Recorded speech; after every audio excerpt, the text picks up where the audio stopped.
Edward Mills and George Benton, a tale. These two were distantly related to each other, seventh cousins, or something of that sort. While still babies they became orphans, and were adopted by the Brants, a childless couple, who quickly grew very fond of them.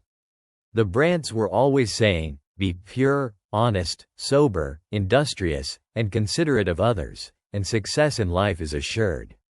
The children heard this repeated some thousands of times before they understood it.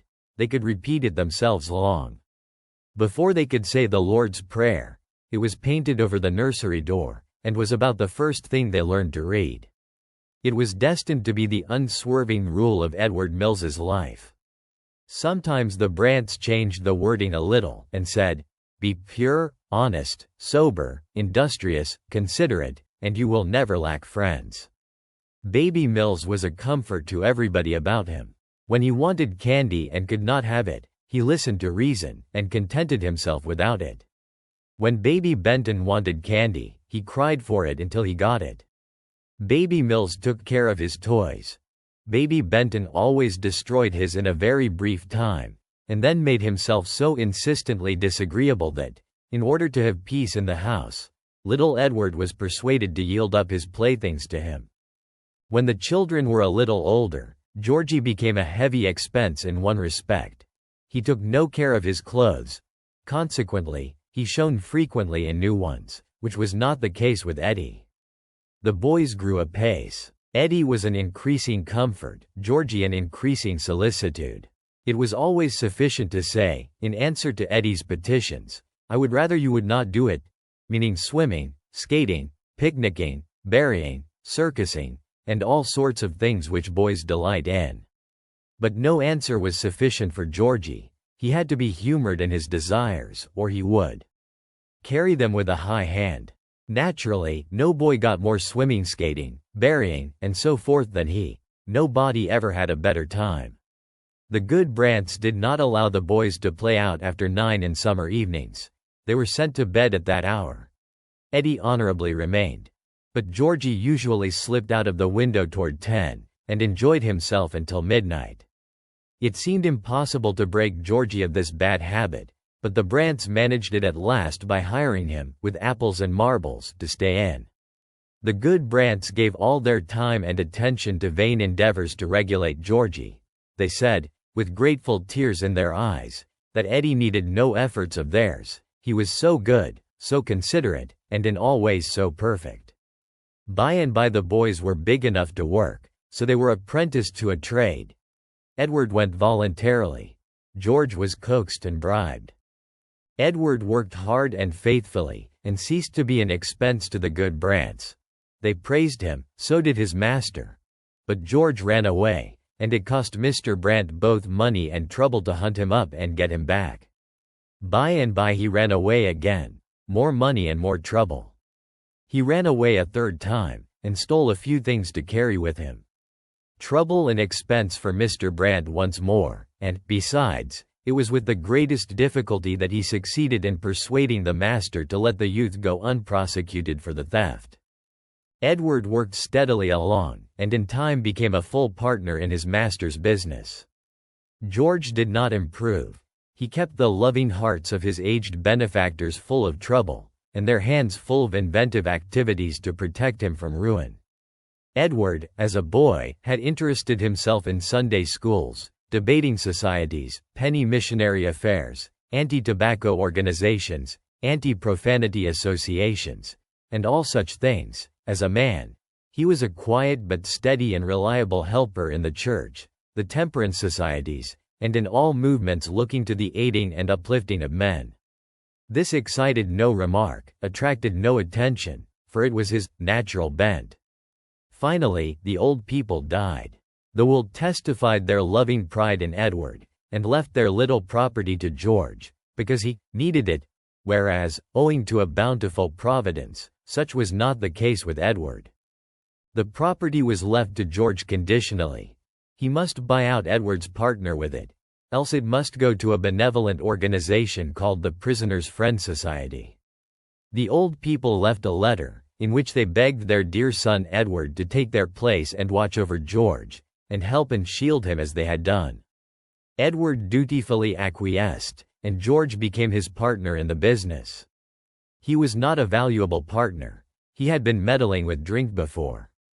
He soon developed into a constant tippler now, and his flesh and eyes showed the fact unpleasantly.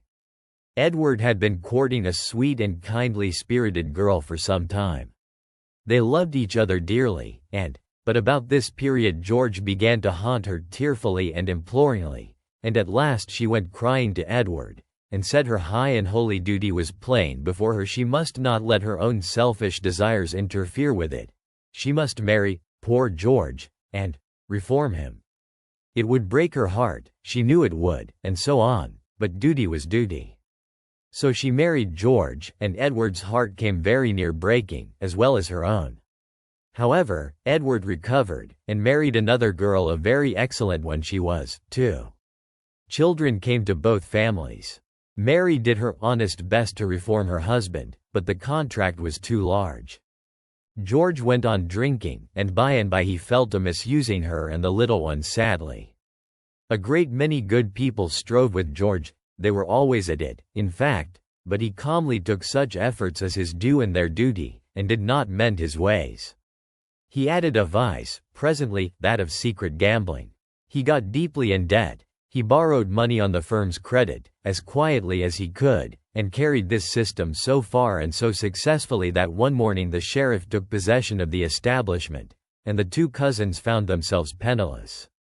Times were hard, now, and they grew worse. Edward moved his family into a garret, and walked the streets day and night, seeking work. He begged for it, but in was really not to be had. He was astonished to see how soon his face became unwelcome. He was astonished and hurt to see how quickly the ancient interest which people had had in him faded out and disappeared. Still, he must get work, so he swallowed his chagrin, and toiled on in search of it. At last he got a job of carrying bricks up a ladder in a hod, and was a grateful man in consequence. But after that nobody knew him or cared anything about him.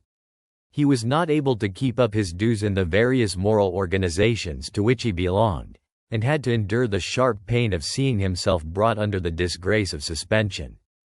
But the faster Edward died out of public knowledge and interest, the faster George rose in them. He was found lying, ragged and drunk, in the gutter one morning. A member of the Ladies' Temperance Refuge fished him out, took him in hand, got up a subscription for him, kept him sober a whole week, then got a situation for him. An account of it was published. General attention was thus drawn to the poor fellow, and a great many people came forward and helped him toward reform with their countenance and encouragement. He did not drink a drop for 2 months, and meantime was the pet of the good. Then he fell in the gutter, and there was general sorrow and lamentation. But the noble sisterhood rescued him again. They cleaned him up, they fed him, they listened to the mournful music of his repentances, they got him his situation again. An account of this, also, was published, and the town was drowned in happy tears over the re-restoration of the poor beast and struggling victim of the fatal bowl. A grand temperance revival was got up, and after some rousing speeches had been made the chairman said, impressively, "We are not about to call for signers. And I think there is a spectacle in store for you which not many in this house will be able to view with dry eyes." There was an eloquent pause, and then George Benton, escorted by a red-sashed detachment of the ladies of the refuge, stepped forward upon the platform and signed the pledge. The air was rent with applause, and everybody cried for joy. Everybody wrung the hand of the new convert when the meeting was over. His salary was enlarged next day. He was the talk of the town, and its hero. An account of it was published. George Benton fell, regularly, every 3 months, but was faithfully rescued and wrought with, every time, and good situations were found for him. Finally, he was taken around the country lecturing, as a reformed drunkard, and he had great houses and did an immense amount of good. He was so popular at home, and so trusted, during his sober intervals that he was enabled to use the name of a principal citizen, and get a large sum of money at the bank. A mighty pressure was brought to bear to save him from the consequences of his forgery, and it was partially successful. He was sent up for only 2 years.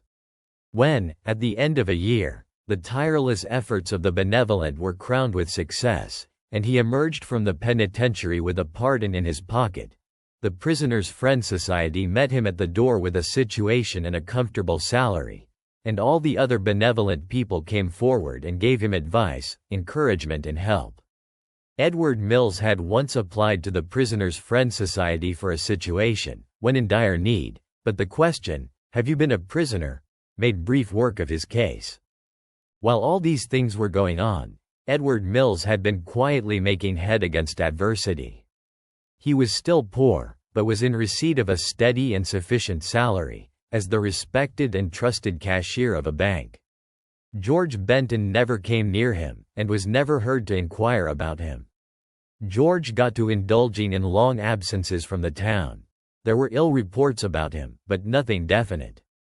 One winter's night some masked burglars forced their way into the bank, and found Edward Mills there alone. They commanded him to reveal the combination, so that they could get into the safe.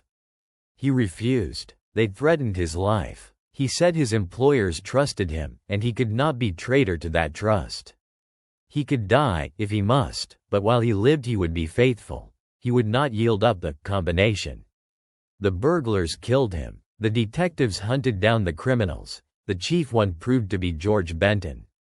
A wide sympathy was felt for the widow and orphans of the dead man, and all the newspapers in the land begged that all the banks in the land would testify their appreciation of the fidelity and heroism of the murdered cashier by coming forward with a generous contribution of money in aid of his family, now bereft of support. The result was a mass of solid cash amounting to upward of $500, an average of nearly 3/8 of a cent for each bank in the Union. The cashier's own bank testified its gratitude by endeavoring to show, but humiliatingly failed in it, that the peerless servant's accounts were not square, and that he himself had knocked his brains out with a bludgeon to escape detection and punishment. George Benton was arraigned for trial. Then everybody seemed to forget the widow and orphans in their solicitude for poor George. Everything that money and influence could do was done to save him, but it all failed. He was sentenced to death. Straightway the governor was besieged with petitions for commutation or pardon. They were brought by tearful young girls, by sorrowful old maids, by deputations of pathetic widows, by shoals of impressive orphans. But no, the governor, for once, would not yield. Now George Benton experienced religion. The glad news flew all around. From that time forth his cell was always full of girls and women and fresh flowers. All the day long there was prayer, and hymn singing, and thanksgiving, and homilies, and tears, with never an interruption, except an occasional 5-minute intermission for refreshments. This sort of thing continued up to the very gallows, and George Benton went proudly home, in the black cap, before a wailing audience of the sweetest and best that the region could produce. His grave had fresh flowers on it every day, for a while, and the headstone bore these words, under a hand pointing aloft: "He has fought the good fight." The brave cashier's headstone has this inscription: "Be pure, honest, sober, industrious, considerate, and you will never."